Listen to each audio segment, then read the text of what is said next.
This hour of the podcast is exclusively sponsored by my good friends at Advantage Gold. Advantage Gold is a 5-star rated gold company with one-of-a-kind customer service. And when it comes to gold and precious metals, Advantage Gold is the only company I'll work with. Call Advantage Gold today and make sure you let them know that Mark Levin sent you. And now, let's begin. He's here. He's here. Now, broadcasting from the underground command post, deep in the bowels of a hidden bunker, somewhere under the brick and steel of a nondescript building, we've once again made contact with our leader, Mark Levin.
America, Mark Levin here. Our number, 877-381-3811, 877-381-3811. You know, I get very, very tired, America, welcome, of people who claim to be constitutionalists who don't know their ass from a hole in the ground. They go to the Constitution and they say, you need a declaration of war for virtually every military action you take. Really? That wasn't James Madison's view. And yet we have a commander-in-chief. A commander-in-chief doesn't serve at the behest of Congress. So there's some ambiguity. Where there's absolutely no ambiguity is if Congress really wants to prevent a commander-in-chief from taking military action, they have the power of the purse. In this, there is no dispute. So Congress has the power to cut off funding. Now, Congress eventually did that in the Vietnam War, which is how the North Vietnamese and the Viet Cong won over Gerald Ford's veto. They prevented any more funds to be used prosecuting the Vietnam War. So Congress has that power without dispute. The problem is, for many of these phony constitutionalists, they don't have the votes to do that. They don't have the votes.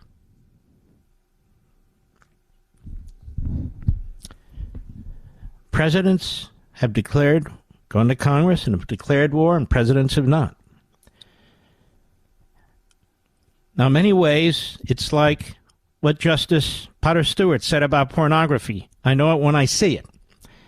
That is, if you're going to have an all-out war, you need to declare war. And one of the main reasons you need to do that is to get the body politic behind you and get the American people behind you.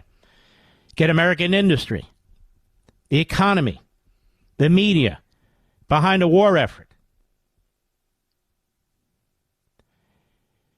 But you can't declare war every time terrorists attack the United States or every time a terrorist state, through its surrogates, or Congress will be passing nothing but declarations of war. The economy will be focused on war. And that doesn't make a whole lot of sense. So how do we know? Well, Congress has addressed it really since our beginning. They've passed many laws to try and decide and interpret with presidential signatures what it means and under what circumstances. And under what circumstances?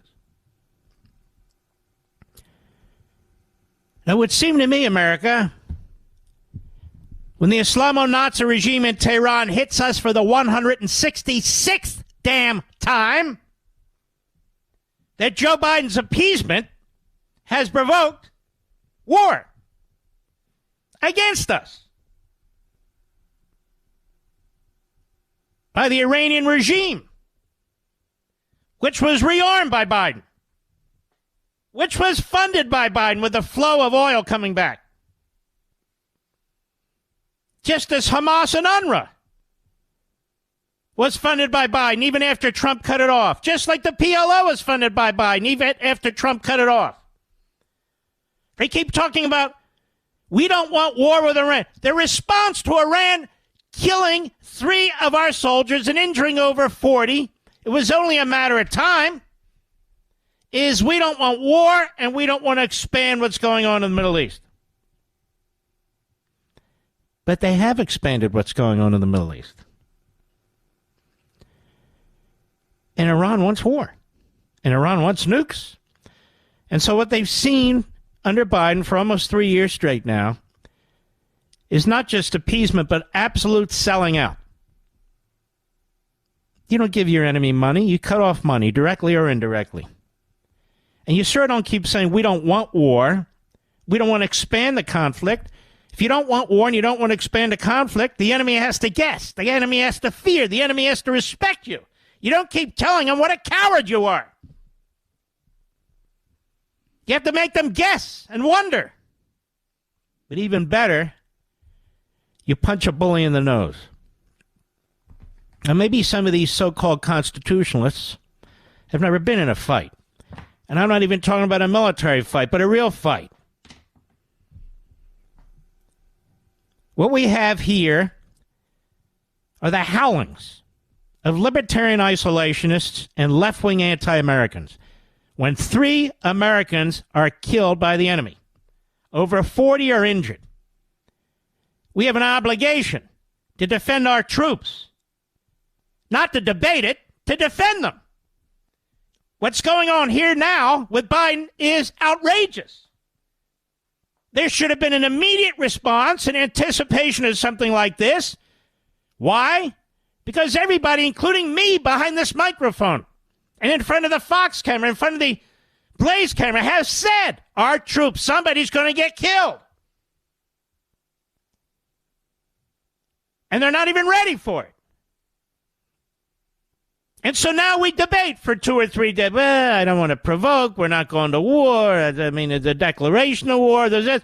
No wonder young people don't want to sign up to join the United States military. With the a-holes on Capitol Hill between the libertarian isolationists and the left-wing anti-Americans, we're attacked. Our people are killed. And we have to think about it. No, I have a better idea. We have to pretend the Constitution requires that we have a declaration of war to defend in real time our men and women who've been killed. 3 people were killed, by the way, all African Americans from Georgia. One was 46, one was 24, one was 23. Patriots. Patriots. Was Ronald Reagan purposely defying the Constitution? When in I think it was 87, destroyed half the Iranian Navy, he didn't go to Congress and say, I need a declaration of war. He said, you set mines, it hit one of our freighters, and now I'm going to punish your ass. And that's what he did. Now there's the War Powers Act. You can notify Congress, and it has all kind of triggers in it. Make sure Congress has information. Supreme Court has upheld it. So this has been somewhat of a struggle, even from the founding time to today. Exactly when do you have to do it? So people throw down the gauntlet and say, like our buddy Masson or our buddy Lee, oh, no, you got to declare war in every instance. That's insane. It's inaccurate, and it's going to get a lot of people killed. That's not what the Constitution compels. But if you guys have a problem with us defending ourselves, you say the president has to seek a declaration of war. You have the power to go to the floor of the Senate. You have the power to go to the floor of the House and say, we need a vote on whether to fund this or not. And see if they have the votes. But you don't. You don't because you don't. Well, let's stop playing games. This is part of the problem. Every now and then we get people, why does he talk so much about the Middle East and Israel? Because World War III is upon us. It's upon us with communist China, and it's upon us with Iran. That's why. Because we just lost soldiers. That's why. And we are not prepared for what's coming, especially with this Nimrod, this bonehead in the Oval Office, who does exactly the wrong thing every single time. And I've had it with this guy, Kirby. Kirby, what a propagandist buffoon that guy is. We have this group, UNRWA. This group was set up under the UN for the specific purpose of helping to educate, feed, and clothe and house the Palestinian refugees in Gaza. Now, why are there Palestinian refugees in Gaza? Did somebody stop the Palestinians in Gaza from creating a vibrant society? Yes, Hamas, Islamic Jihad. No, it's the Jews stopped them, don't you know? They're so bad. The United Nations. Remember all these cases, the blue hats in Africa? They were raping the girls. The blue hats. The UN is poison. It's a hellhole. Makes the bar scene at Star Wars look really, highbrow. And the Israelis have warned 1,300 of the people who work for UNRWA are sympathetic or actively supporting Hamas in one way or another. Kirby goes to the microphone and he says, there's like 10,000 people there with UNRWA, and you only have 13. You only have 13? And I thought to myself, you know what, if I had been a reporter there, and I would have said to Kirby, really, only 13 who participated in October 7th?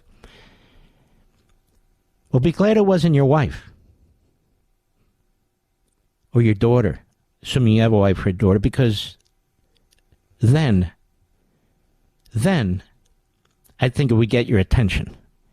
I despise people like this, who speak out of both sides of their mouths and then out of their ass. I despise it.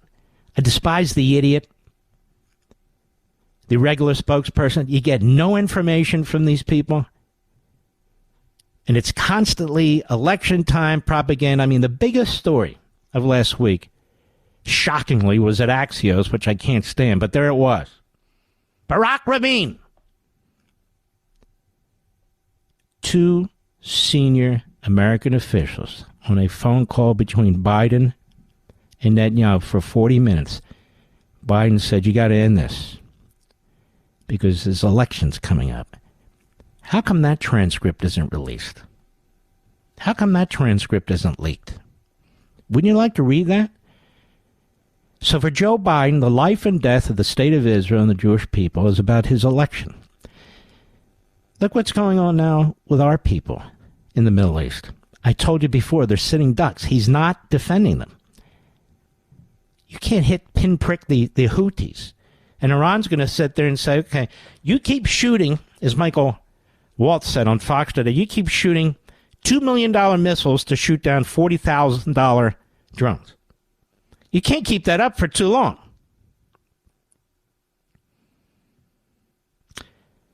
And that's what's going on. But you can do the research I've done over the decades on the declaration of war, part of the Constitution. You can do it yourself. the declare war clause.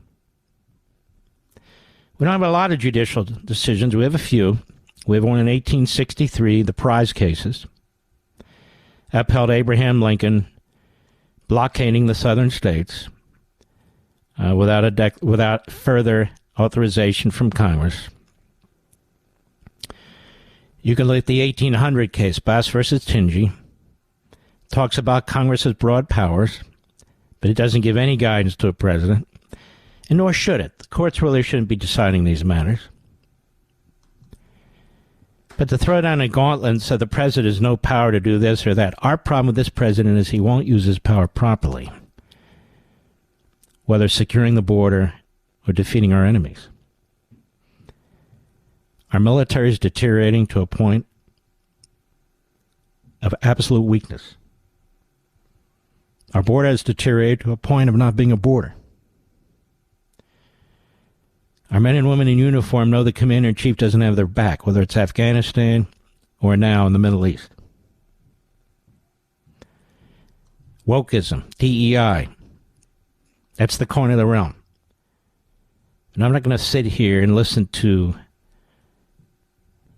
people who are my friends, Massey and Lee, going about how the Constitution prevents, a response to this without a declaration of war. Bull crap. You guys even know what the hell you're talking about? Well, if we hit Iran, hit Iran. You don't have to hit them all over the place. Hit them hard enough. We've had presidents who've done it, including Reagan, Mr. Constitution, and it worked. Or we're going to keep losing soldiers. I'll be right back. Mark Levin.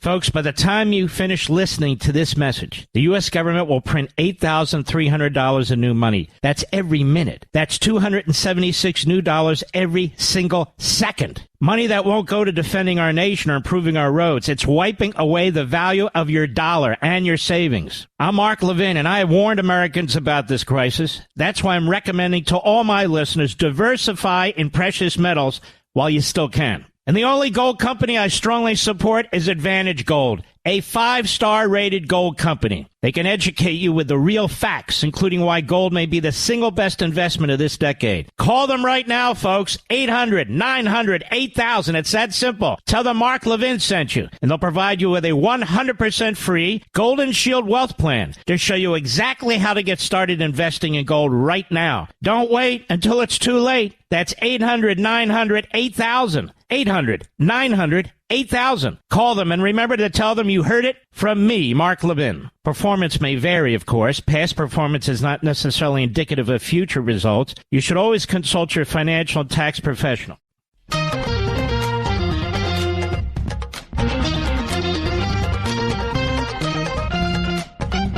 We're going to be covering a lot today, so I'm going to move on. At the bottom of the hour, Matt Taibbi has written a fantastic piece about how plotting and scheming is already taking place in the Democrat ranks among their lawyers and professors and all the rest of them. Should Trump actually win the election, if they can't stop him, then they plan to undermine his administration as far and as hard and as fast as they possibly can. So this is where we are. You can't win an election and actually have 4 years running an administration. They did this to Trump before with the impeachments, with the criminal investigations. And look now, 91 charges, the civil cases, on and on and on. So Matt Taibbi will be coming on. I'm going to circle back to this issue. I'd be happy to debate anybody in Congress who wants to debate me right here on this air. I'll be right back. Folks, by the time you finish listening to this message, the U.S. government will print $8,300 in new money. That's every minute. That's $276 new dollars every single second. Money that won't go to defending our nation or improving our roads. It's wiping away the value of your dollar and your savings. I'm Mark Levin, and I have warned Americans about this crisis. That's why I'm recommending to all my listeners, diversify in precious metals while you still can. And the only gold company I strongly support is Advantage Gold, a 5-star rated gold company. They can educate you with the real facts, including why gold may be the single best investment of this decade. Call them right now, folks. 800-900-8000. It's that simple. Tell them Mark Levin sent you, and they'll provide you with a 100% free Golden Shield Wealth Plan to show you exactly how to get started investing in gold right now. Don't wait until it's too late. That's 800-900-8000. 800-900-8000. Call them and remember to tell them you heard it from me, Mark Levin. Performance may vary, of course. Past performance is not necessarily indicative of future results. You should always consult your financial and tax professional. The only constitutional lawyer you can see today. For free. No appointment necessary. Just call him at 877-381-3811. Matt Taibbi, a number of you first learned of him or knew about him, but learned a lot about him through the Twitter episode where members of Congress, Democrats, were trying to shut him up, made accusations about him and his profession, and the next thing you know is the IRS is knocking on his door. I bet that didn't feel very good, did it, Mr. Taibbi? It was a little surprising, and not that doesn't happen very often to reporters, so yeah, that was weird. I want to thank you for everything you're doing, because it does take guts these days, because a guy like you, you're viewed as he was on this side, now he's on that side, he's a traitor. My view of you is that you're trying to bring information to the public, and you're getting very nervous about this growing police state and these tactics and all the rest of it. If I'm wrong, I'm wrong, but that's how I'm reading what you're doing, and I see this piece in Racket News, and I spread it all over the world after my wife gave it to me. I said, what the hell, we're going to go through this damn thing again? You want to tell everybody what you've revealed and what you have found here, please? Well, about in 2020, in the summer of 2020, there was a big media blitz about a thing called the Transition Integrity Project. It had roughly 100 people involved with it, some pretty well-known people like John Podesta, Donna Brazil, the current Energy Secretary, Jennifer Granholm, and they sort of war-gamed, contested election scenarios. And due to a fluke, they were forced to leak their final report, where it came out that they were the Democratic side was planning scenarios where they might want to ignore a legal Trump win. And that same group appears to be getting together again. There was a story in NBC a couple of weeks ago. It's the same umbrella organization. It's slightly different personnel, but it looks like the same general exercise is reconstituting itself. So what are they doing? First of all, I understand from people I talk to that this guy, and you have him in here, this guy else, they're back into the states trying to alter campaign laws, trying to do so under the radar to affect, they hope, a better outcome for the Democrat Party. Is that part of it? Yeah, and this is part of the whole transformation of kind of the left liberal advocacy space. As you mentioned, I kind of came up in that world. I was, a lot of my sources were at groups like Public Citizen and Crew once upon a time. But that was back in the early 2000s when these groups were not so heavily politicized. In the Trump era, all of these groups have become essentially what you call lawfare organizations. They're dedicated to filing litigation mainly, things like FEC complaints, doing whatever they can, try to prevent other people from getting on the ballot, not just Donald Trump, but people in the third party, No Labels Group, Robert F. Kennedy Jr., other Democratic Party candidates. So there is a huge infrastructure of these groups that's out there now, and they're led by people, as you mentioned, like Mark Elias, who was Hillary Clinton's lead lawyer in 2016. And there was this letter that went out that you quote here. That's pretty damn bad. I mean, anybody who... Tell us about this letter. You mean the No Labels one? Yeah, exactly. Yeah, right. So basically there was a Zoom meeting involving a series of these pro-democratic NGOs, basically, and they were issuing a general warning to anybody who might want to think about running on a third-party label against Joe Biden, They're saying if you have even a fingernail of a skeleton in your closet, we're going to find it. If you think you've been vetted for a run for governor, you're insane. That's nothing compared to what's going to happen to you this time around. We made that mistake before with people, like Gary Johnson. We're not going to make that mistake again. So they're very, very intent on making sure that nobody has a chance to compete against Joe Biden next year. Now, obviously, there are seats against Donald Trump, but they've never gone to this extent to make sure that third-party candidates and intramural challengers can't challenge to this extent before. You know, Matt Taibbi, you write this piece. It's incredibly thorough. You list names, you list organizations, you list sources, and on and on and on. And you know what's amazing? Maybe I missed something. Nobody picks it up. It's like, what the hell is this? You've just laid out a massive, I don't know, conspiracy or effort. It's just a sleazeball operation, and it's going to have an effect on this election. It's going to have an effect if Donald Trump wins this election. We're going to again be at pistol aim at each other, and they don't say a damn thing about it. What do you make of that? Well, this has been going on, in the last year or so. Since the Twitter files, when we saw in the Twitter files that there was this elaborate system where the FBI, the Department of Homeland Security, the Officer of the Director of National Intelligence, where they were liaising with all these internet platforms and universities like Stanford to engage in some very sophisticated, very organized content moderation, political content, censorship. I thought that was a huge story. I thought everybody would have to pick that up because, no matter what they thought politically, and there was nothing. It was like you could hear a pin drop after we put that story out. And that's just the world we live in now. I grew up in an era where reporters were not supposed to care how the information broke. And who was hurt by it and who was helped by it, but that's not where we are in the media now. Things are different, and we just have to get used to that. If not this whole umbrella group, certainly elements of it, as you point out in your article, have been involved in this ballot issue, the 14th Amendment, Section 3. This was considered, I'm a constitutionalist, that was considered like an idea of the lunatics. And right. It's mainstreamed. And then Crew takes it up. These other groups take it up. They start litigating it.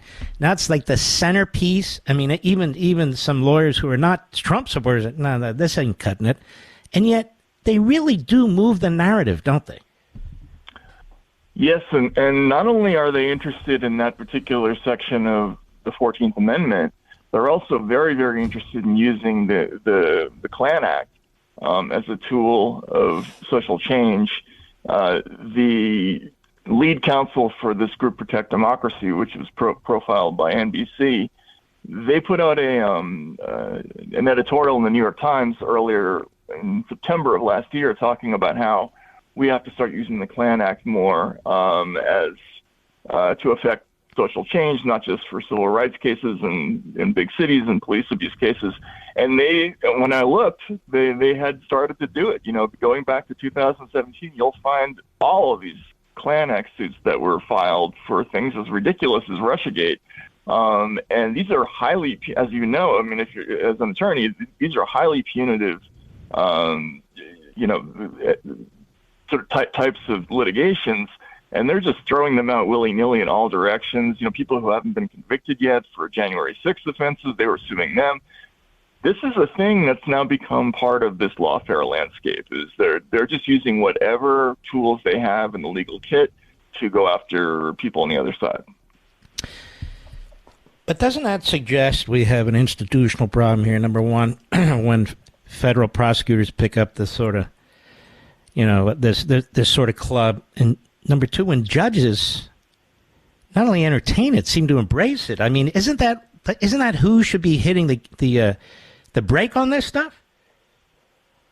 Yes, and in some cases they did. I did find some judges who looked at some of those Klan Act cases. One of them was really funny. summing up the case, saying that the plaintiff's complaint was far from a model of clarity. I mean, you don't often see judges actually picking on the lawyers in their decisions, but there is a section of the judiciary now that is embracing these kinds of tactics, and we're in a new world where everything is politicized. And they're filing them in such quantities that if they lose even 30 or 40% of them, it doesn't matter. Some of them are going to go through, and that's kind of the strategy with these 14th Amendment cases. They didn't win every one of them, but they won enough to make the headlines, to go to the Supreme Court, and they're going to keep at it, and they're going to apply pressure to every part of the electoral process, including, mail-in voting requirements, proof of citizenship for foreign voting. I mean, everything they're going to do, and they have the money to do it. That's the difference, Mark. I don't know if you know. I mean, going back to the early Bush years, the left was always broke. They're not anymore. Now the Republicans are broke. Exactly. There's a lot of money in this world, and it's all going to lawyers, and they're not the old school, like ponytail wearing former public defenders anymore. These are all people who used to work for the Justice Department, the CIA, the National Security Council. They are purpose-driven attorneys who are making real salaries to file political suits, and that's what they do. When you look at this and you delve into this and you live this, it's depressing, isn't it? Very depressing. I don't know how we pull back from this, do you? I don't. I think this is a very difficult time because the world is so polarized and everybody has their own individualized way of receiving media. So I often talk to people who are former friends of mine or colleagues, and I'll try to bring up some of this stuff, and they will have never heard of it because you will not read any of these things if you read the New York Times or the MSNBC. So, on that side of the aisle, you're just not going to get this information, and I worry about that, which is that both segments of America are in media bubbles, and we're not getting the facts out to the public, which is unfortunate. My problem with all this is they keep talking about democracy, and they use the least democratic approach to trying to influence elections, change the outcomes of elections, to torment and threaten. In this letter, it's tormenting and threatening people who dare to think about third party. But you win an election, and you never win an election. It never ends. Right. Right. It's just, now, how do we destroy the guy? Now, how do we get a case going against the guy? Now, how do we impeach the guy? Now, how do we go after his staff? Now, how do we do this? How do we break them financially? You've got people sitting around destroying any kind of comity comedy or traditions that, look, we've had big battles in this country. I've been part of them, but you go back to the Civil War, and this is different. This is like an attack on the voting system, on the institutions of democracy. This is for keeps, I think. Yeah, I think you're absolutely right. We started to see, I think, this in Congress and, the late 2000s, early 2010s. There used to be some collegiality between the two sides. No matter what they said about each other during the week, they would get together at barbecues over the weekend, and that's how they would hash out legislation. The important decisions would get made. Now, there's this politics of personal destruction that is everywhere, and there is no subterranean communication whatsoever between either of the sides. And these new organizations that are being built, they're not being built to make change for everybody. Like these old groups like the ACLU or the League of Women Voters, they used to do things like try to integrate the workplace or end housing discrimination, and that would be positive for everybody. That's not what these groups are doing now. They're doing things like trying to file FEC complaints or bar complaints against lawyers who represented Trump. It's war. That's what it is. It's not a liberalizing institution, and I think it can't lead to anywhere good. This kind of behavior, as you know, if you have a law degree and you want to make trouble, you can do it very easily for people. Mm-hmm. Yeah, the lawyers. We've heard about what some fascists and Marxists have said what they would do as soon as they take over with the lawyers. I want to thank you for everything you're doing. Really, you're a straight shooter. That's what you're doing. And I'm going to keep promoting it to my little audience as much as we possibly can. So I appreciate what you're doing. Thanks so much, Mark. I really appreciate you having me on. Take care. God bless. Take care. That he sees what's going on. And he's worried. God knows we're worried. I just wish more people on the other side would speak out and are worried. They don't seem to be all that worried. I'll be right back. Mark Levin.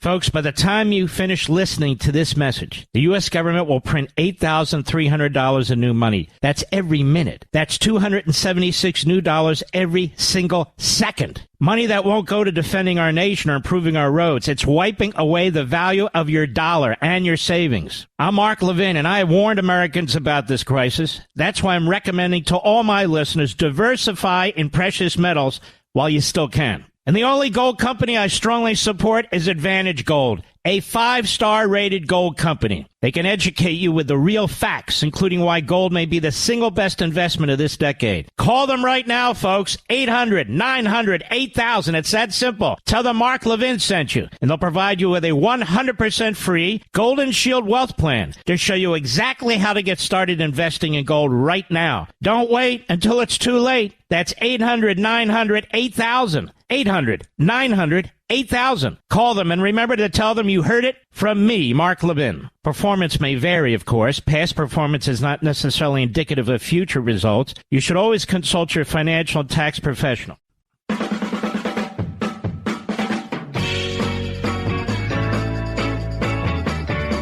3 minutes. Let me do something nobody else can do. No, not that, Mr. Producer. Let's say the president gets word that Russia's about to fire a nuclear missile at us. Do we have to go to Congress? Get a declaration of war to respond? Of course not, Mark. Okay, let's say he gets word that Russia's planning to do it in 12 hours. Does he have to go to Congress? No. Let's say they plan to do it in 36 hours or 48 hours, and the word comes back, and they're getting all ready. They're firing up the engines, but they're holding back. Does he have to go to Congress? But if he goes to Congress, he might alert the enemy that we know about it, rather than hit that spot to prevent it. Does he have to go to Congress?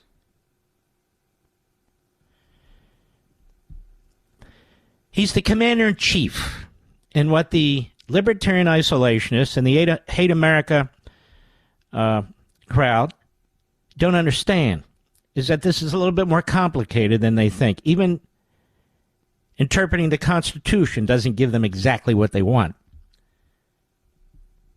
And then they start with the barbs. Oh, you're for war. Not for war. Why the hell would I be for war? I've got kids and grandkids. Why would I be for war? Meanwhile, 3 people who did volunteer to serve are dead. And the libertarian isolationists and the hate America crowd are debating whether we should do anything or get a declaration of war. That's insane. And that will result in a whole lot more dead troops. This is a terrorist country. It's a country that's been spreading terror, that has slaughtered Jews, slaughtered Americans. You see Tunnel 2 Towers and all these other groups. Not just Afghanistan. Iran is responsible for a lot of that. Folks, if we don't build up our military and change the psychosis at the Defense Department and stop listening to the libertarian isolationists and the hate America crowd, we're going to be in a war, and we're going to lose.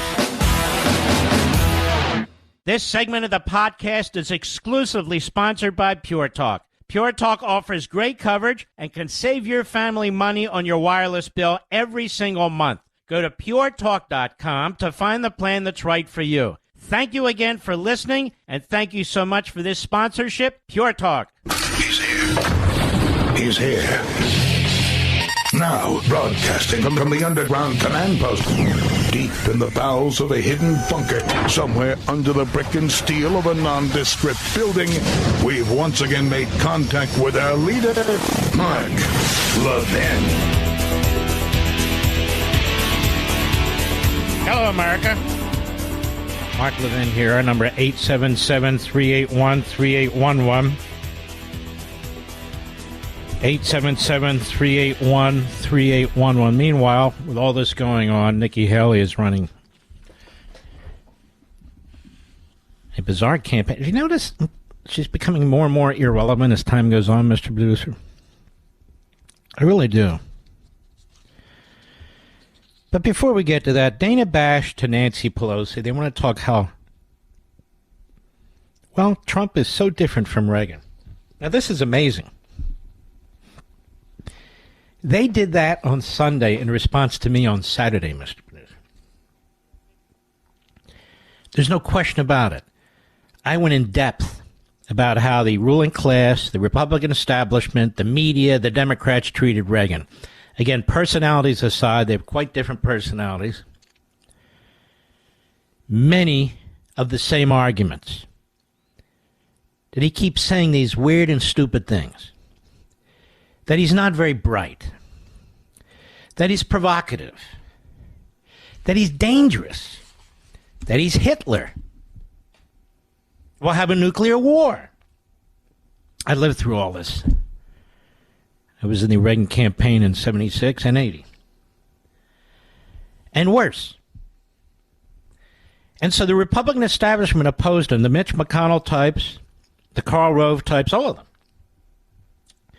2 generations of Bushes.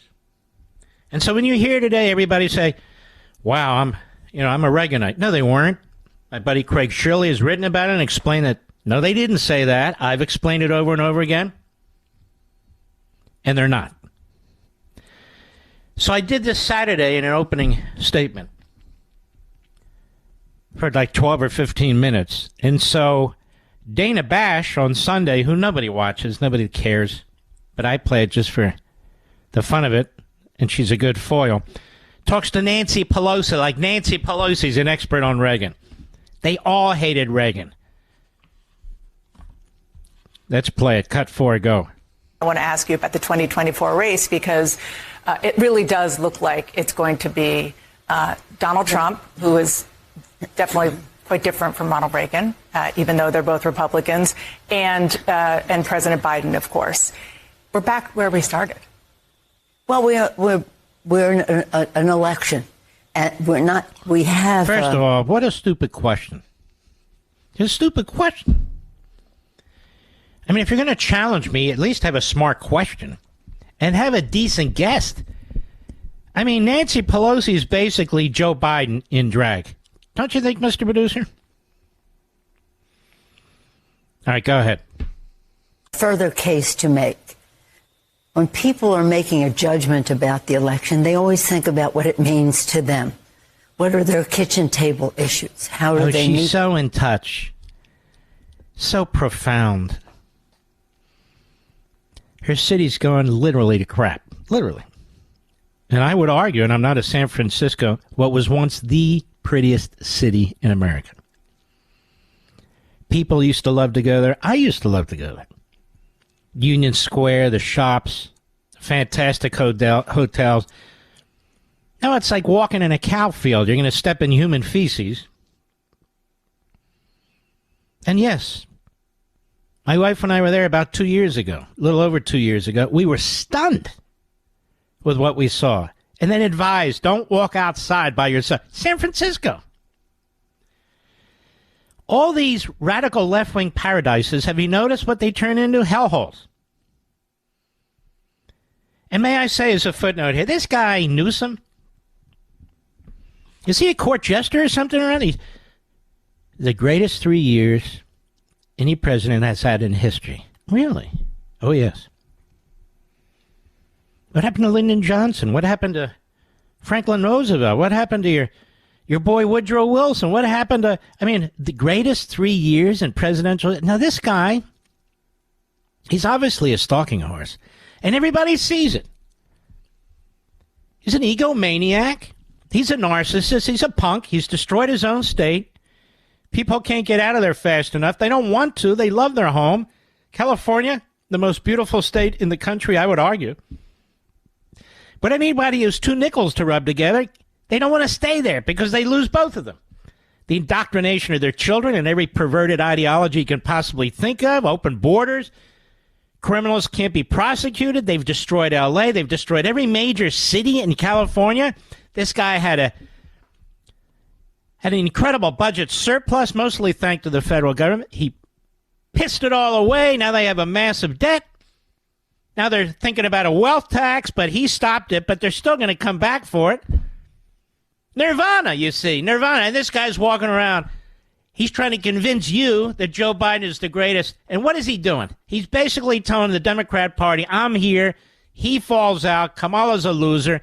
I'm here. Look, got nice hair. I have Bill Clinton's motions. It's another concoction, this guy. Complete concoction. I might remind you, he was once mayor of San Francisco. He's the governor of California. What's he do to help San Francisco? Nothing. All right, I'm done with my footnote. Go back. Go ahead. Abilities. And as they look at Donald All right, shut Trump, up, you mumbling buffoon. You know, I have to admit, when you listen to McConnell or you listen to Nancy Pelosi or Biden, it's painful. These are powerful people. But when Nikki Haley runs around and talks about 80-year-olds, they're trying their best to turn Donald Trump into one of these people. He's not. I've met with him. I know him. He's a good friend of ours. He speaks in declarative sentences. His embrace of the English language is top-notch. He's not mumbling. He calls one person by another name. Hell, we all do that. And it's, see, he's just like Biden. Because the media are sick. The media are sick. Now, there's Nikki Haley. She's running, and she's on Meet the Depressed. Why? She came in third in Iowa, second in New Hampshire. She's way behind in South Carolina. Why? Why do you think? This is billions of dollars in free media by the time they're done. And by the way, where's the sugar high little pudgy boy? Where is Sununu? Where is he? I don't know, but I'm glad he's not on TV. Oh, my God. So Kristen Welker is the new Meet the Depressed moderator. They're not moderators, I should say, radical Democrat advocate. They got rid of that other schmo. What was his name? I don't even remember, Mr. Producer. Chuck Todd. There's another name. See, Chuck, you blew it. Rather than trying to be a great journalist, you were another hack. I can't remember your name, and I used to slam you all the time for being another hack. Chuck Todd. There's a guy really going into the annals of history, wouldn't you say, Mr. Producer? It's very important, Nikki Haley. Cut 5, go. This is your home state. You were governor in the state of South Carolina. Do you need to win your home state in order to stay in this race? Is it do so or let die? me ask you a question. Is this not boring? I'm going to answer it. First of all, the question. We all know she needs to win the home. So why you have her on? So she can repeat what we all know? And I haven't even listened to this, have I, Rich? And so Nikki Haley's going to say what? What is she going to say? Well, she's not getting out of the race. No, she's not getting out of the race. She's in this for the long haul. One state at a time. Let's see what she says. Go ahead. I think I need to do better than I did in New Hampshire. So this is a building situation. It's not about which state you get and which state you don't. Do you need to actually win? I hear you saying you need to do better, but don't you need to win your home state to show that you can win a state, win your home state, and really put some delegates on the map for yourself? Stop. She's not going to win her home state, as you well know, Welker, as Haley well knows. So she'll spin it. Now, we all know this, even before you booked her. But go ahead, just for the fun of it. Well, we've got 17 delegates. He's got 32. I'd say that's pretty good to start. What I do think I need to do is stop. This. I have to be honest. Nikki Haley is going further and further and further down in my eyes to make arguments like this. We've got 17 and he's got 32. She's sitting there with her establishment operatives telling her how to spin. Now, Nikki, this question is an obvious question. You don't have to be the left-wing Democrat advocate on Meet the Depressed to expect a question like this from somebody. We have 17 delegates, and he's got 32. You came in third, and you came in second, and you're going to lose South Carolina. The answer is, if I were honest, I wouldn't be in this race. But Peggy Noonan keeps telling me to run, and we all know Peggy is just the most fantastic writer in the history of writers. I mean, when she used to work for Dan Rather, when he was anchor and help write his scripts and so forth, when she used to be a Democrat, long before she hooked up with the Reagans, I mean, she was fantastic. She knows how to walk a wire like I do. Anyway, go ahead. Momentum. I need to show that I'm stronger in South Carolina than New Hampshire. Does that have to be a win? So now she's lowered the test. Listen, America. She got 28% of the Republican vote in New Hampshire. So they're going to play with the variables. So she's hoping she gets 30%, maybe 38% of the Republican vote in New Hampshire, even though she'll get clobbered, even though they have an open system there. So she can say, look, I did better in South Carolina, so we're marching forward. You know what's happening? This is frightening. Do you know that the Republican National Committee is broke? In the face of all this, the Democrats are raising more money than ever before in their history. The billionaires are stepping up. Everybody's stepping up. The RNC is broke. They're trying to take out a loan. Did you read this, Mr. Producer? The state parties are broke. They're broke. Now, are they going to blame that on conservatives? On MAGA? Where's Mitch McConnell, Mr. Moneybags? I mean, he sells out to the corporatists. How come he can't raise any money? Where's Rona? Rona, come home. It's getting dark outside. Rona, come home, Rona. Anyway, so Rona's been so fantastic as head of the RNC. That's why I'm never invited to anything, by the way. Call him as I see him. Broke. They're broke. The Republican billionaires aren't stepping up. No, they're busy doing other things, you know. And the states are broke. Pretty bad. But Nikki's in the race. Nikki's got a lot of help from those clear-thinking Republican moderates. And, of course, the Democrat billionaires. And don't worry, she's staying in as long as she can. What else is she going to do? Go back to the boards of major corporations and keep charging $100,000 a speech? I guess she could. Go ahead. That necessarily has to be a win, but it certainly has to be better than what I did in New Hampshire, and it certainly has to be close. And so that's what we're focusing on. If we win, great. If not, we've got to show that we're continuing to narrow that margin. Thank you very much for nothing. I'll be right back. Mark Levin.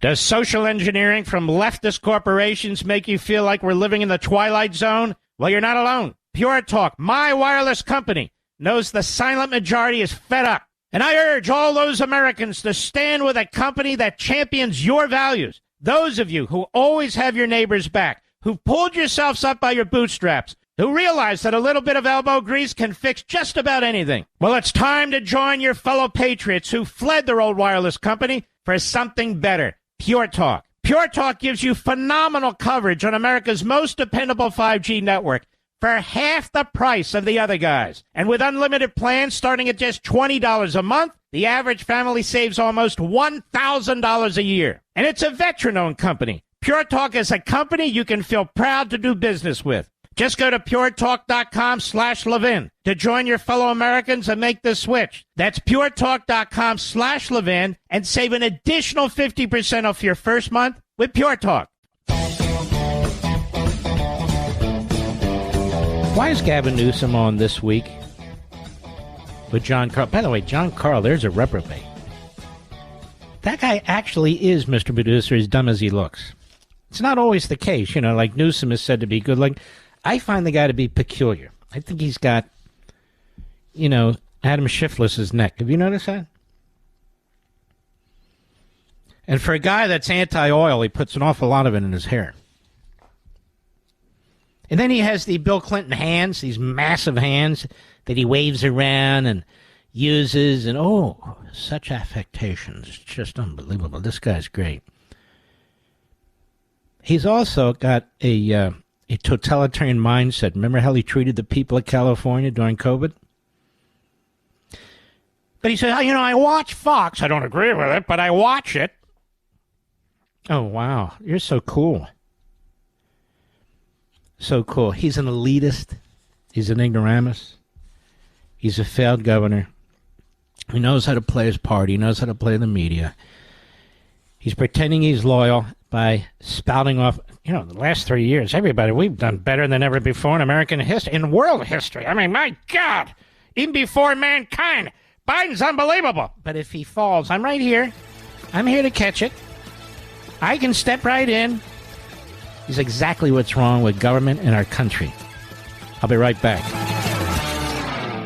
Does social engineering from leftist corporations make you feel like we're living in the Twilight Zone? Well, you're not alone. Pure Talk, my wireless company, knows the silent majority is fed up.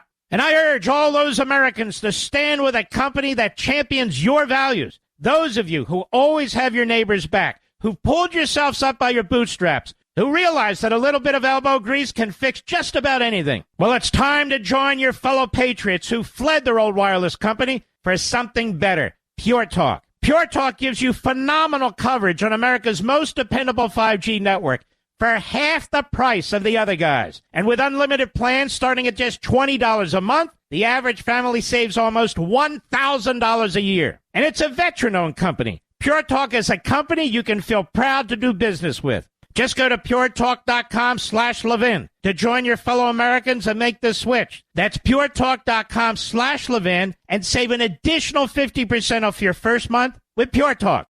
The establishment's worst nightmare. Mark Levin. Call in now. 877-381-3811. Just a brief reminder, America, of the official position of the Biden administration just 10 or 14 days ago. Go ahead, Mr. Producer. It is my testimony that the border is secure. We have a secure border in that is a priority for any nation, including ours and our administration. We have taken unprecedented action over the past year and a half to secure our border. And we have a process in place to manage migrants at the border. We're working to make sure it's safe and orderly and humane. The border is closed. We agree that the border is secure. We're executing a comprehensive strategy to secure our borders. One of our highest priorities is to ensure that we have a secure border. And that is what we are doing. The border is secure. Now, I lay that as a foundation for lying POSs like Chris Murphy of Connecticut. And, of course, James Lankford in Oklahoma, who's lost it. He's like the British commander at the bridge over the River Kwai. He now is going to defend that piece of crap that he came up with, no matter what. And you'll notice this is a McConnell technique. In the 412 years he's been in the Senate, he pushes somebody out front who's a putative conservative or sort of center-right, and they take all the hits, and McConnell never shows his face, never says a thing. You got sucker after sucker among the Republicans in the Senate who fall for that trap. But let us start with Senator Chris Murphy. Now, you just heard the administration's position for almost 3 years has been, damn it, the border's secure. We have operational control. Tell these racists to stop criticizing us. Oh. And they make a complete shift. And, of course, CNN, MSNBC, all the rest of the Democrat Party reprobates, they don't even point it out. How come they don't say, well, Chris Murphy, wait a minute. Your party said the border was secure. No, it's Trump's fault that we don't have a deal now. It's Trump's fault. What do you need a deal for? I thought it was secure. So you have jerks like this. Chris Murphy, cut 11, go. Do you have a deal? Well, we do have a bipartisan deal. We're finishing the text right now. Oh, a bipartisan deal. Didn't we have a bipartisan deal when the last immigration law was passed? Yes. Didn't we have one before that one? Yes. How about the 25 before that one? Yes, yes, and yes. I already told you. How much more legislation needs to be passed when you have a man in the Oval Office who's violating the law and the Constitution? All of a sudden, oh, wait a minute, we have a new law. We have a new law. What are you talking about here? Of course we're going to comply with it. How about they release it so we can see it? No. What do you think? This is a representative republic? We don't actually want the people to know what's in it. Of course, Dana Bash does not press the point. But look at the conga line she is on there. Nancy Pelosi. I can hear Nancy Pelosi's press person now when they book her. Look, two things we cannot have in the green room. What? No chewy foods. We don't want her to lose her dentures. And no real hard candy because we don't want her to break her dentures. Oh, sure. Sure. We give you donuts, but, you know, every time Chris Christie comes, we run out. So we're now limited on what we can actually do here. All right, so this guy, Chris Murphy, what a punk. Go ahead. The question is whether Republicans are going to listen to Donald Trump. There you go. His second sentence is Donald Trump. Look, we have a bipartisan, bisexual deal here. It's just unbelievable. Everybody's coming together. The bis and the bis. And we're coming together, in the Senate here, and we've got a great bill.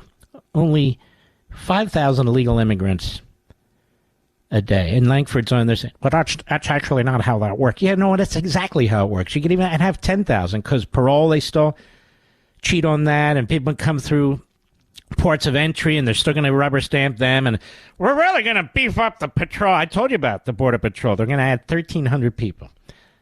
Well, why don't they add 1,300 people to the IRS and give us 87,000 more Border Patrol, Mr. Producer? Because that's not their priority, is it? Saving American lives and ending slavery on the border. But Murphy's got it down, man. This guy's, he's really high IQ. He's cutting it. Must be a really good lawyer. Because second sentence in, it's Trump and the Republicans, America. Now, Trump has been known as a hawk on the border forever. But now it's Trump's fault. We have this bipartisan, bisexual deal, and we just can't, Trump, it's all about Trump. Go ahead. Chaos at the border because he thinks that it's a winning political issue for him. Chaos at the border. Mr. Producer, would you remind Mr. Murphy one more time of what he, his party, and his phony journalists had to say about the border? Go ahead. It is my testimony that the border is secure. We have a secure border in that is a priority for any nation, including ours and our administration. We have taken unprecedented action over the past year and a half to secure our border. And we have a process in place to manage migrants at the border. We're working to make sure it's safe and orderly and humane. The border is closed. We agree that the border is secure. We're executing a comprehensive strategy to secure our borders. One of our highest priorities is to ensure that we have a secure border, and that is what we are doing. The border is secure. Wow. But now it's Trump's fault because Trump supports chaos. Now, it won't happen just to annoy him. Would you invite Chris Murphy on the program, Mr. Producer? And keep the audio of the montage plus his audio. Chris Murphy, you're a gutless wonder. That's why you're on CNN and MSNBC, and they're come on this show. Confront your own hypocrisy. I will serve as your psychiatrist, because God knows you need one. And we'll put you on the radio couch here. Not like Hollywood, but, No, radio couch from the neck up. And we'll see what's in that cranium of yours. I have a guess that it's mostly Cheerios, but let's find out. Let's hear more of this genius senator from the Nutmeg State. Cut 11, go. we are going to pass legislation which would be the biggest bipartisan reform of our border and immigration Wow, laws. a bipartisan reform. I love those damn bipartisan reforms, America. You know what I find out every time they do that? You and I get screwed. But how come the Democrats aren't sticking with their guns here and saying, we don't need bipartisanship, we don't need a deal? We've said over and over again to the American people, to the press, and of course they regurgitate whatever we tell them. The border's secure. We have a 5-step plan. The plan's in place. We have operational control. What's everybody talking about? Chris Murphy, people of Connecticut, how do you even tolerate your two senators, two of the most pathetic, disgusting, shameless liars in the Senate? And that says a lot. That says a lot because Schumer's still there, you know. Go ahead. Years, and would give the president of the United States, whether that president is a Republican or a Democrat, new important power to be able to better manage the flow of people across. Well, why do you need new important powers, meathead? In 15 minutes, his staff could write one executive order, and he could sign it. And most of the time, it would be him, that is, Biden, putting his dentures back in his mouth as he gets ready to speak. I'm not against dentures, don't get me wrong. But that said, and all he has to do is say, I reverse my prior executive orders, they reverse Donald Trump's executive orders. Why are they attacking Donald Trump? And Trump is 100% right. A bad deal is worse than no deal, because then they're going to pretend they actually did something, and they're going to do it for political reasons. Why would we support a bipartisan lie? And that's what this is. More Washington politicians lying through their teeth. And these SOB Republican senators who go along with this, their asses should be thrown out. I mean, there's an SOS on the border. We have slavery on the border. Slavery. And it's worse than any time since after the Civil War. It is. Sex slavery, child slavery, that's slavery. Slavery. Call it what it is. You don't need to hyphenate it. No, but then what? We have a secure border, operational control. We're on step 5 of our comprehensive plan. There's, of course, Kamala. Every time she talks, she reminds me of Foster Brooks, the comedian, playing the drunk. It's the way she sounds to me. I can't help it. Go ahead. We are sort of finalizing the last pieces of text right now. This bill could be ready to be on the floor of the United States Senate next week. But yes. And we're going to pass another law that Biden's going to ignore. And then we're going to have a ticker tape parade for Biden. Of course, he'll be very confused that it's snowing. No, the ticker tape with confetti. Real confetti. Ticker tape parade. Thank you, Joe Biden. My God. Thank you, Mr. Bipartisan. Somebody finally I told you before, it's like the arsonist who lights the building on fire and then he shows up. He asks the neighbor, do you have a garden hose? I want to help put it out. That's Joe Biden. That's Chris Murphy. Chris Murphy is a fraud and a moron. He doesn't even understand how he's undermining what their position was 2 damn weeks ago. But now let's listen to this. Cut 12, go. Republicans, including the House Speaker, argue, a lot of them, not the ones you're dealing with, but a lot of them argue that... Yes, they're not the ones you're dealing with who are absolutely fantastic. The other ones, like the reptiles at the zoo. Nobody wants to deal with. Nobody even wants to look at them. They're, move on to the pandas. Go ahead. Has the authority that he needs to secure the border, and they're criticizing all this drama and splitting of hairs and stupidity. Trump did it. So obviously your president has authority. He has authority to secure the border. He has authority to build the wall. Trump litigated and he won. He negotiated his deals with Mexico, and the deals included, you stay in Mexico till we figure out who the hell you are. Biden destroyed that. Trump said, no more catch and release. Biden said, no, we're going to catch and release. In fact, we're going to catch, release, process, and out of the streets you go. So that's what he's done. Listen, people don't lie with their feet. What did he say? People don't lie with their feet. 10 million people have entered this country, and there's 1 billion more behind them who would love to come here. 1 billion. And they're getting in. And don't tell us the border is controlled and secure, and then Donald Trump's responsible if you don't get your bipartisan schlemiel done. Like that's going to fix something. You have a lawless president who is defying the Constitution and the law. I don't care how many laws you pass. That's what he does, and that's what he'll do.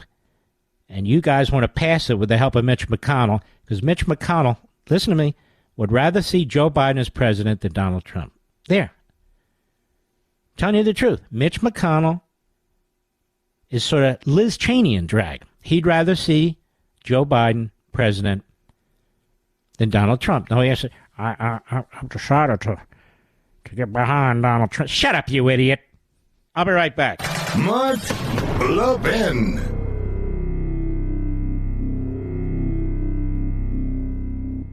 Does social engineering from leftist corporations make you feel like we're living in the Twilight Zone? Well, you're not alone. Pure Talk, my wireless company, knows the silent majority is fed up. And I urge all those Americans to stand with a company that champions your values. Those of you who always have your neighbors back, who pulled yourselves up by your bootstraps, who realize that a little bit of elbow grease can fix just about anything. Well, it's time to join your fellow patriots who fled their old wireless company for something better. Pure Talk. Pure Talk gives you phenomenal coverage on America's most dependable 5G network for half the price of the other guys. And with unlimited plans starting at just $20 a month, the average family saves almost $1,000 a year. And it's a veteran-owned company. Pure Talk is a company you can feel proud to do business with. Just go to puretalk.com/Levin to join your fellow Americans and make the switch. That's puretalk.com/Levin and save an additional 50% off your first month with Pure Talk. Listen to this. Jean-Pierre, on the death of these 3 heroes yesterday at the hands of the Islamo-Nazis in Iran. Cut 15, go. What I will say, our deepest condolences go out, and our heartfelt condolences go out to the families who lost three folks who are military folks, who are brave, who are always fighting, who are fighting on behalf of this administration, of the American people. Obviously, more importantly, we lost those souls. Oh, thanks so much. You know, ladies and gentlemen, we're going to lose more souls, too. This just can't keep up like this. And those people who vote for Biden are voting for all of this. I'll be right back.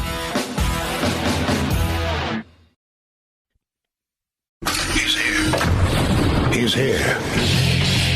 Now, broadcasting from the underground command post, deep in the bowels of a hidden bunker, somewhere under the brick and steel of a nondescript building, we've once again made contact with our leader, Mark Levin.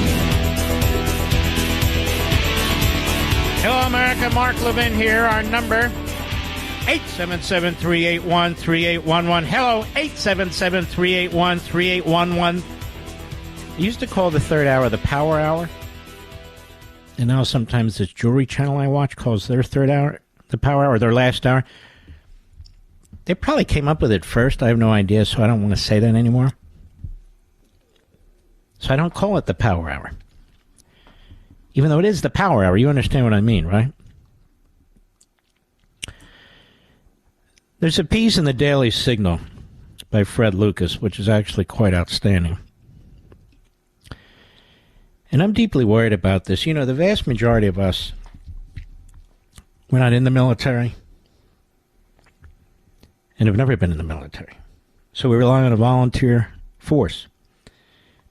And then we brutalize the force. We want to turn them into woke, zombies. Some of them don't want to take the vaccine, and so they're kicked out, dishonorable discharge.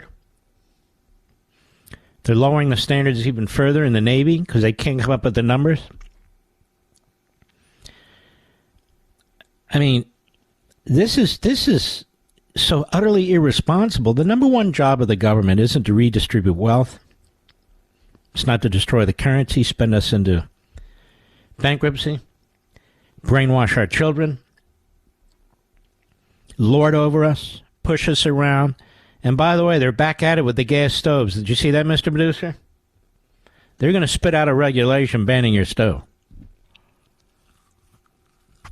I've always said a government that's big enough to tell you what kind of ceiling fan you're going to have or any of these little things is a government that's incredibly powerful.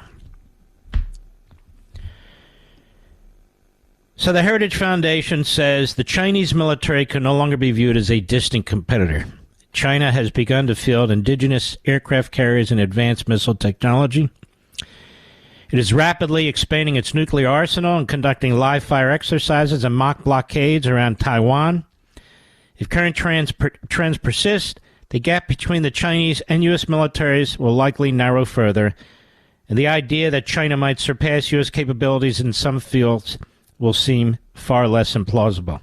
It's a nice way of saying they will. The index, they have an index, scores China as aggressive in its provocative behavior and formidable in its capability.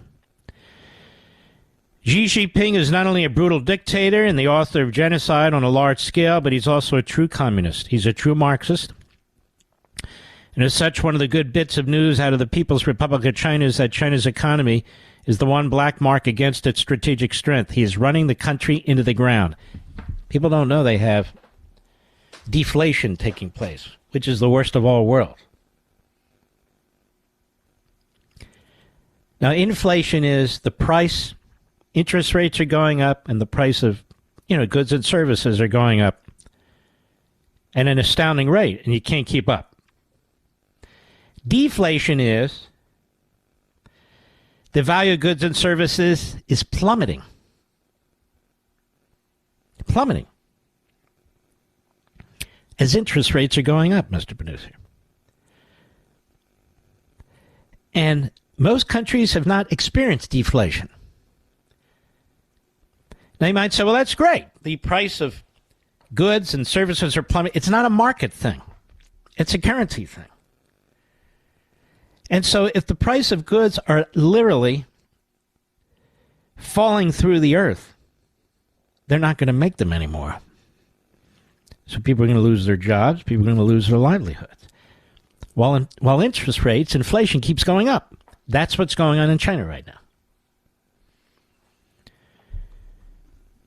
Russia, hostile, although Russia has the military capability to harm and in case of its nuclear arsenal to pose an existential threat to the U.S., it has not yet conclusively demonstrated the intent to do so. However, especially in view of its war against Ukraine, Russia remains a significant threat to America's interests and allies in the European region. Russia may not be the threat to U.S. global interests the Soviet Union was during the Cold War, but it does pose challenges to a range of America's interests and those of its allies. Well, where do our military branches stand in all this? I can't read the whole thing, so I'm just hit miss here. They say the aggregate score for America's major military branches is weak. Only the Marine Corps gained a positive score of strong. But the report notes that the Corps is a one-war force. Its overall strength is therefore not sufficient to compensate for the shortfalls of its larger fellow services. Marine Corps is actually quite small. It's between 100 and 200,000, maybe closer to 100,000. It's my recollection. You can look it up. In the worst shape is the United States Air Force, which the report ranks as, ready, very weak. It ranks the Navy and relatively new Space Force as weak. The Army is marginal. The U.S. nuclear arsenal also got the marginal designation. See, what's happening is Russia is modernizing its nuclear arsenal. China is building a brand new massive nuclear arsenal, and ours is old, and it's sitting there. And with respect to nuclear capabilities, they write, if the United States should need to deploy nuclear weapons, the escalation in a nuclear conflict would seem to imply that handling such a crisis would challenge even a fully ready joint force in its current size and equipment with modern weapons. But the military has a problem with the accountability of its leaders, too, said retired Army Lieutenant General Keith Kellogg, who we love here. So we need to really look at our leadership and the amount of leadership we have and what they're really doing. I'll give you one example. One simple word, accountability. Where's the accountability? We lost a 20-year war in Afghanistan. Who was held accountable for all the mistakes we made in the military? We have made them. We just haven't owned up to them. He says these generals have become incredibly bureaucratic, and many of them become incredibly liberal. They have the same problem in Israel. He said, my greatest fear is that the current commander-in-chief does not have the will. If you don't have the political will, you can have all the capability and capacity in the world, but if you're not willing to use it, it's worthless. Well, he neither has the will, and we neither have the capacity. It's shrinking. And, of course, the Heritage Report warns of a growing nuclear threat from Iran. Now, there's not another person in broadcasting that has warned about Iran and nukes over and over and over again. Mark, you keep saying it. I know. I have to keep saying it. If I don't say it, who the hell's going to say it? This is top of mind for me, and it should be for you. Look at what they're doing in the Middle East now. They've killed 3 of our soldiers. They wounded 40 others. They've unleashed mayhem. Really, tens of thousands of people are dying. And, of course, Jake Tapper, Andrea Mitchell, and the other sleazeballs, they blame Israel, not Iran. And it's noticed by Iran and Hamas and the other subhumans. Yeah, terrorists are subhumans. But our military needs to be rebuilt. We have a problem with psychology now in our military, that is morale.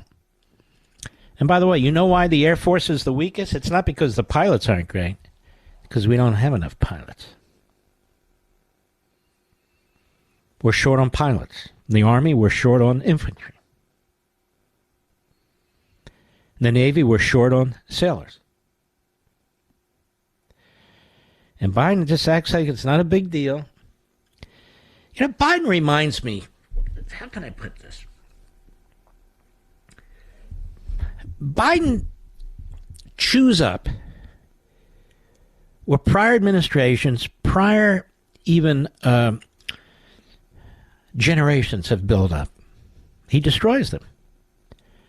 He uses them up, so the consequences won't actually be felt. Some are, but won't really be felt until after he leaves. We have a strategic oil reserve that was built up under Trump and others. He blew it. We don't have an effective strategic oil reserve anymore because Biden, temporarily, as a result of his policies, he needed to use that oil to bring down the price of gasoline because you were getting ticked. And the midterms were coming. I wrote what I said. The Democrat Party, you must look at them through the lens of power. I wrote a whole book on this. The Democrat Party hates America. You still ought to read it. Honest to God, people have read it and said, my God, I didn't even read. Exactly. I can only tout it so people think I'm self-certain. I'm not. But he destroys things. Energy independence. He destroyed it. He didn't build it. He destroyed it. Pipelines. Fracking. Tremendous technologies. He didn't build them, but he's destroyed them. The border was quite secure under Trump. He destroyed it. The currency was solid. He destroyed it. The economy was growing. He destroyed it. The combustion engine in the automobile, he's destroying it. So he's chewed up pretty much what other generations, what other administrations, our ancestors have built in order to advance his agenda. And when he's gone, you think it's bad now? Disaster. I'll be right back. Mark Levin.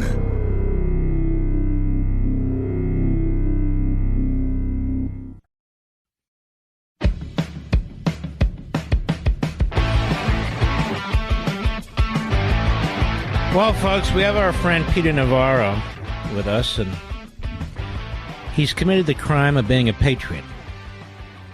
And he's a very brave man, and he's been through hell, and they tried to humiliate him the way he arrested him at the airport. They've tried to break him, throwing all these resources at him. And what is his crime? His crime is the January 6th committee, which was a Stalinist-like operation, which has destroyed data, destroyed video, which itself is now under investigation. And he said, look, I have some constitutional protections here. And they said, no, you don't. And they basically convicted him, and now he's sentenced to 4 months in prison, and that's our friend Peter Navarro. Peter, how are you? I'm sure it's not great. My friend, they call a great one. My old boss calls the great one. Mark Levin, honored to be with you, sir. It's a comedic situation in some sense. No one knows better than you, Mark, given your history with the Department of Justice and Office of Legal Counsel, what the constitutional stakes are here in this. I was subpoenaed by Congress.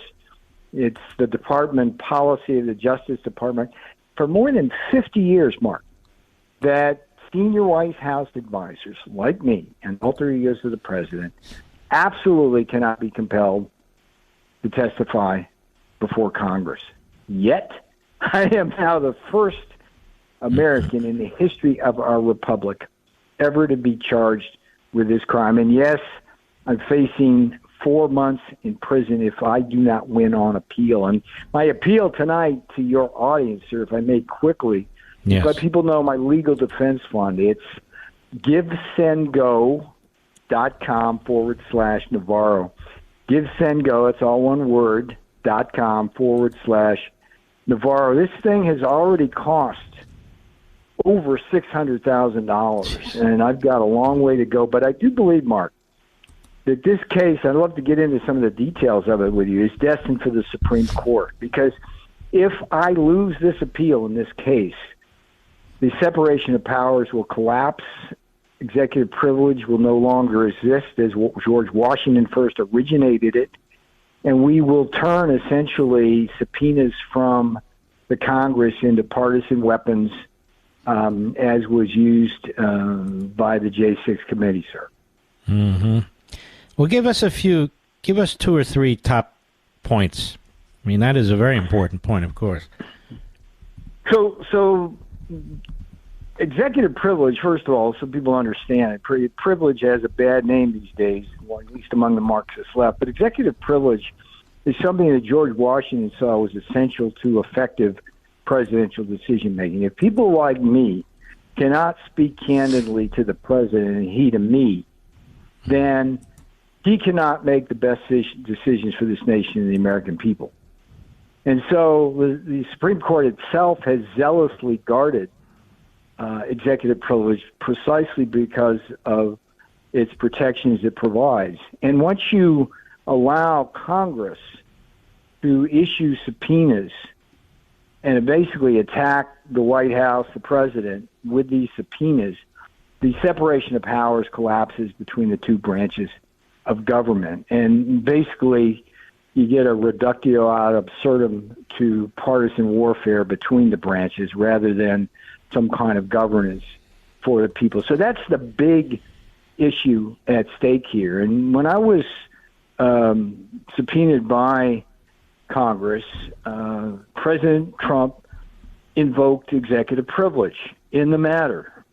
Basically, don't talk to him, don't give him documents, was the edict from the president. Now, not my privilege to waive by law. Mm-hmm. And I told the committee that, and I also told them, Mark, this is really important. I told them, look, I'm more than happy to comply with your subpoena, but only if you just call President Trump and see if he'll waive the privilege. One phone call, Mark. One phone call. That's all they would have had to make.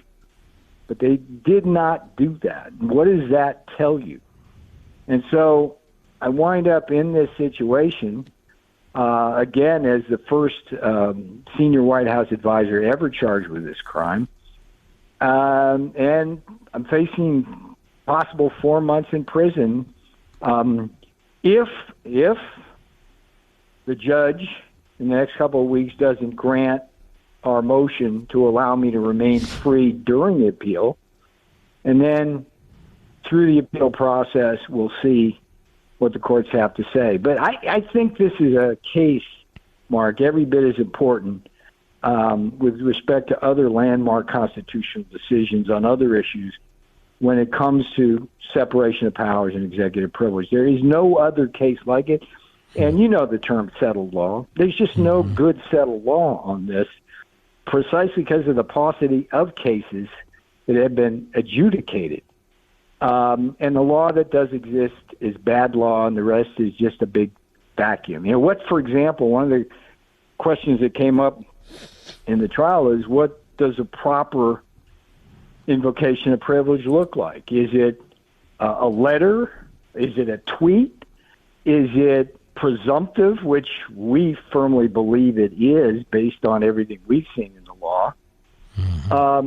What burden does Congress itself have to resolve the matter? The fact that they did not make a single phone call or reach out to the president to ask for a waiver of the privilege. And there's a whole other bunch of issues that will be part of the appeal process. But, Mark, if I lose, the nation loses. Yeah, you're right. And that's the bottom line. All right, listen. Tell everybody where they can help you again. And, Mr. Producer, make sure it's on all our social platforms. And I can't thank you enough. Okay, it's the GoFunding site. It's called GiveSendGo.com/Navarro, my last name, GiveSendGo.com/Navarro. And we're reaching our goal, I think, with the help of the great one's audience. I think. Come on, folks, let's help him out. He needs help. He's pushed his back against the wall. He's got the whole damn government, down his throat. And God bless you. We're going to have you back, Peter. You take care of yourself. We'll be right back. Mark Levin, the thunder on the right. Call in now, 877-381-3811. All right, now, folks, do yourself and do me a favor, would you? You got to download the podcast. That just means it's in your back pocket to be used at any time. And millions of people have already done it, haven't they, Mr. Producer? It just makes it more convenient for you. And then if, there's a preemption or something like that and you want to listen to the show, you just go right to that platform and listen. It's really simple. And if you're not sure how to do it, I'm going to tell you how to do it, then there's somebody in your family, there's somebody, coworker, colleague who can show you how to do it. So let's start for the podcast. So for the podcast, go to marklevinshow.com. That is my main webpage. I actually own it. marklevinshow.com, MARKLEVIN show.com. You go there, then click on the audio rewind link. It'll send you to a page to pick a platform. Those 3 steps and you're set. You're set. Or search Mark Levin Show in your favorite podcast app if you already have one. Now, with the Mark Levin app, you can stream and download my podcasts. And you can find the Mark Levin app through iTunes or Google Play and download it to your phone. Or go to marklevinshow.com and click on the Apple or Android icon at the top right. It's probably the easiest way to do it, and download it to your phone. And once you've downloaded it, that's it, right, Rich? You got it. Just have to do it once. It's easier than doing your taxes, trust me.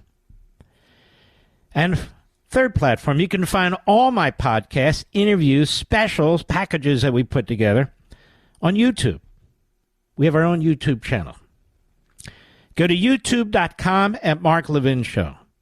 youtube.com at Mark, Levin Show. Or you can search Mark Levin Show in YouTube. It's that simple. And there you'll get the podcasts, interviews, these special packages that we put together. So many ways, and yet so few days. Did you know I was Robert Frost once in my life, Mr. Producer? It's true. All right, Mr. Producer. We have a caller, as I recall, and I lost my phone here. 1 second. Hold on, America. This is live and national. There we go. Let's see if they're still there. They've been waiting a while. Hold on, America. Tony, Clifton, New Jersey, WABC. How may I help you, sir? Hi, Mark Levin. It's Tony from Clifton. Thank you for all you do for us. We love you. Thank you very much. For your being here. So let me ask you about that. So if I were to say, let's get 10,000 Levinites in and around the New York City area, New Jersey, Connecticut, Pennsylvania, New York, those places. And I said, let's organize. And let's meet one day at one place to make our voices heard. Do you think we could pull that off? I think so. I've been thinking about... if we have 3,000 to 5,000 people showing up at a book signing, Mr. Producer, don't you think we could? I think we could very, very easily. Go ahead, Tony. I'm sorry. So I was watching for Holocaust Remembrance the Nuremberg movie, which was actually the movie made by the U.S. government, which was banned in this country for many years. It was the one that they did for the Holocaust, for the Nuremberg trials.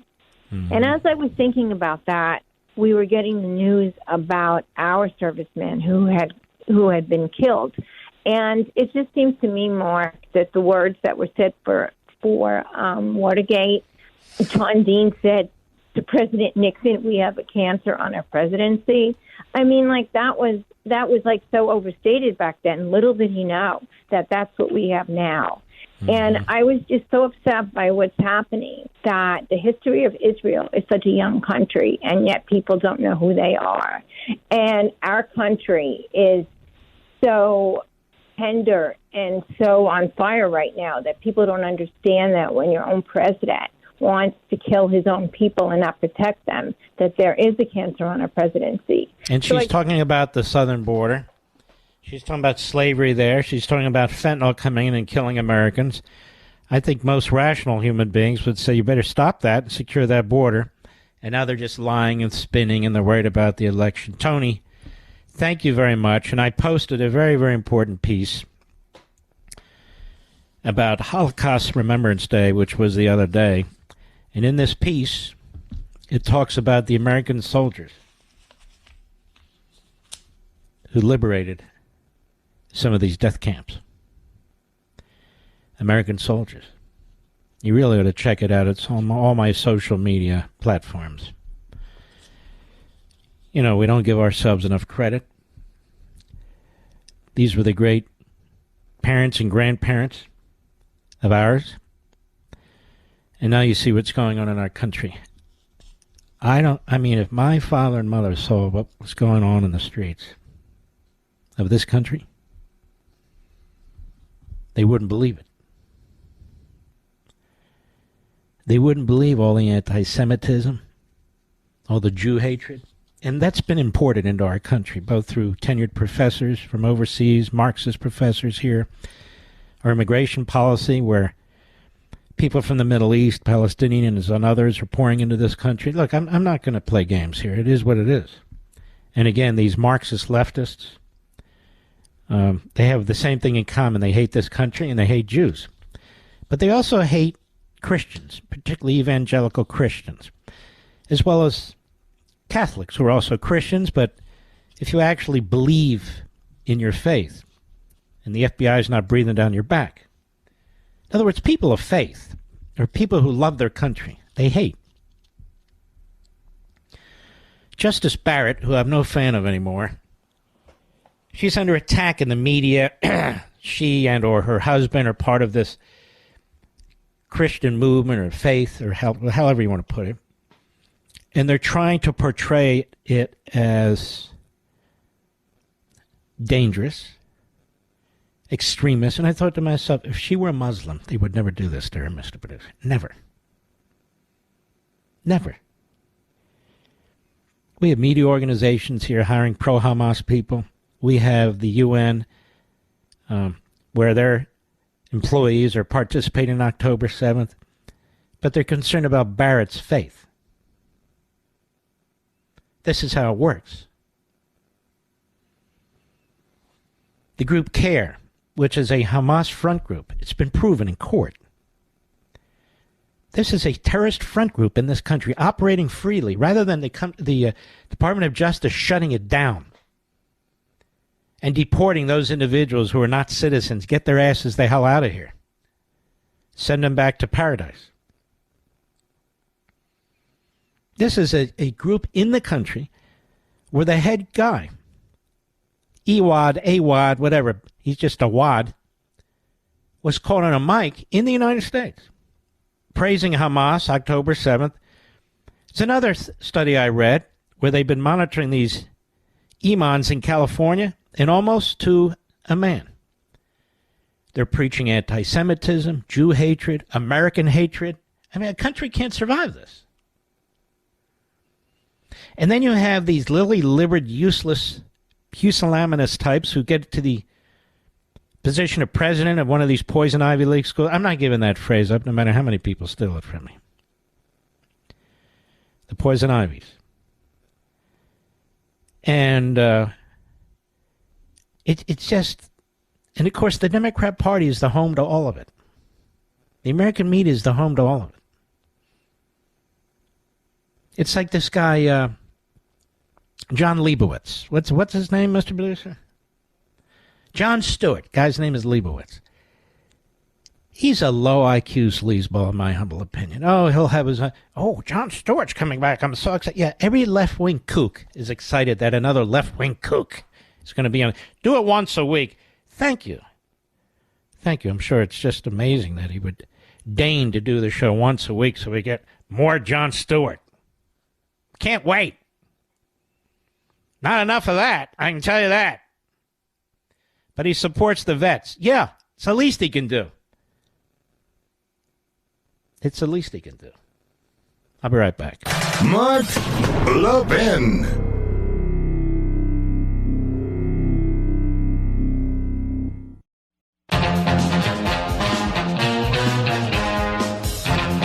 Let's slip in a call or two. Let's go to David, the great WJNO in Palm Beach, Florida. Go. Mark, I'm here enjoying the Gavin Newsom early bird special at the French Laundry right now. It's yeah, right. Very exciting. Yes. I'm really enjoying it. In serious, happy birthday. Your birthday's coming up. No, it's not. My birthday's in September.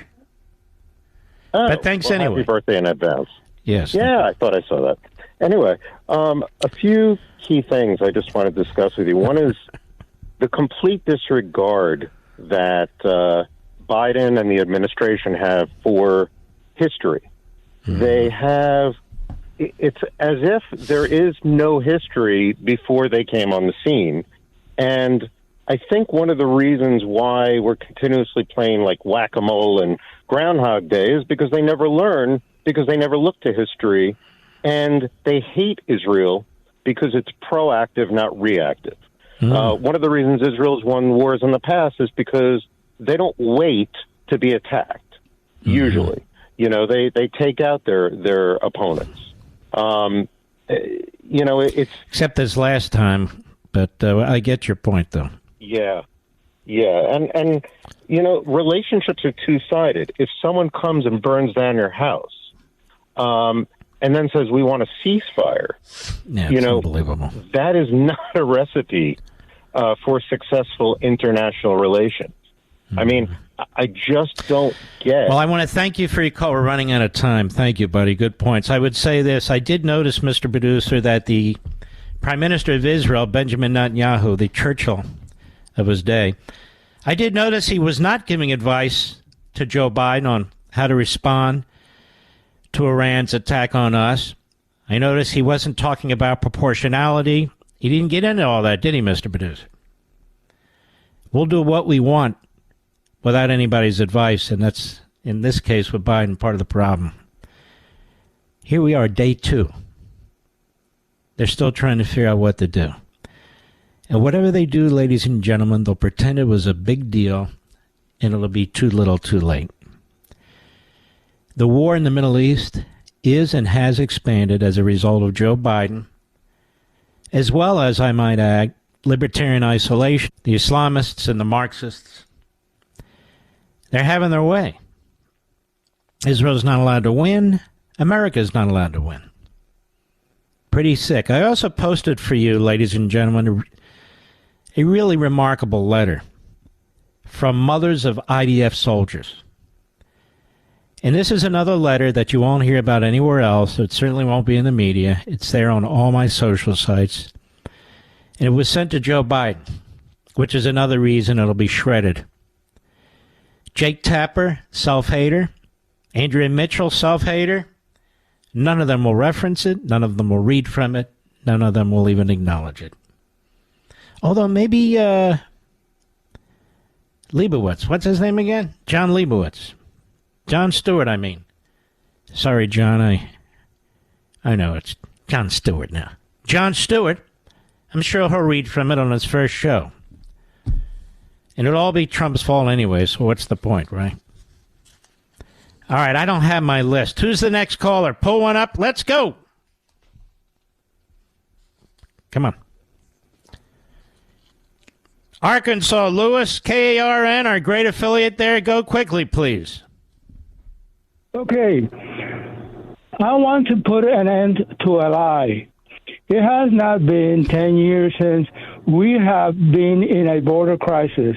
It has been since Biden was given the presidency and revoked Trump's border policy that ended the crisis.